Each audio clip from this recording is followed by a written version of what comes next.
लोइनमक यारे करम कना यादव यावगी सरकार सेम निफु मरी सरकार सेम यानिंगदब मीदु कनानो पुथुकिरो लोइनमक यारे अखोय लोइनमक यारे बा इवन कांग्रेस की मंगा दुदी अखोय पार्टी दी यावदबना खंगदे मोयसु यादे हायबदि लेरमदो मानदे कम अमा खतम की लेखा से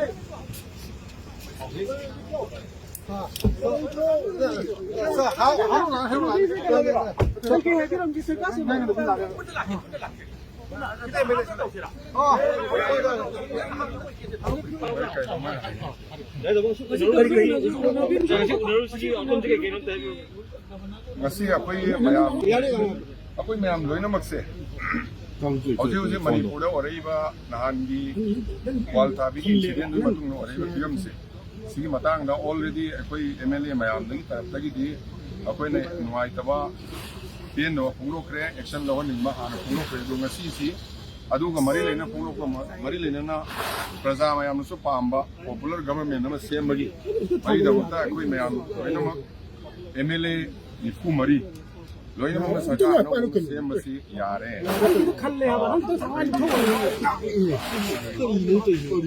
सरकार सेमसी सेमनब अखोई MLA लोइनमक रेडी लेरे प्रजा के पामद सुलेरे अखोई मैम सरकार सेम यारे गवर्नर अखोई पीरुबने अतोपा तोान तोानब सोल्यूशन कई लौर फानी खोटनी है गवर्नर साहब से मा नोट तौर कई तब याबनो लोइनम येंगनी इन इंटरेस्ट ऑफ प्रजा की इंटरेस्ट मणिपुर इंटरेस्ट अखोई तब याब तौबनी है क्लेम दी कम गान तौदुजो तमा स्टेट क्लेम सरकार सेम से अखोई सेंट्रल लीडरशिप ना लौरकलब नेशनल पार्टी ने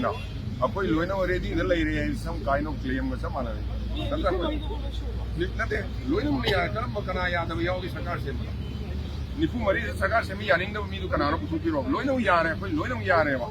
इवन कांग्रेस की मंगा दुदी अखोय पार्टी दी यावदबना खंगदे मोयसु यादे हायबदि लेरमदो मानदे कम अदुना अखोयगी कांग्रेस की खंगद्रे अखोय लोइनमक सरकार सेमदा यारे ऑनरेबल स्पीकर ना लोइनमक लोइना अखोय MLA मैम उनरबने पुनसु उनरबने सरकार सेमद यादबदी कनामत लेते लोइनमक सरकार सेमद यारे अखोय मणिपुर की प्रजा में वारे ममांगी टर्म सही अनी कोविड लोरे हन की टर्म सही अनी अहम लोइसले मरम वर्कन प्रजा हम वारे से अखोय गवर्नर का अखोय तानाजरबने फॉर्मेशन से कम कांदो कोई भी आई तो अदुदी अखोय ना हाइजो नमरै दुदी अखोय दी एक्सपीरियंस तौरमदने some things are within our control some things are beyond our control अखोय मनुंग लेबा खा हाइजरमे अखोय ngam पोतुदी मसीन अखोय रिप्रेजेंटेटिव होइना अखोय 10 मुक चलुबन मैम थैंक यू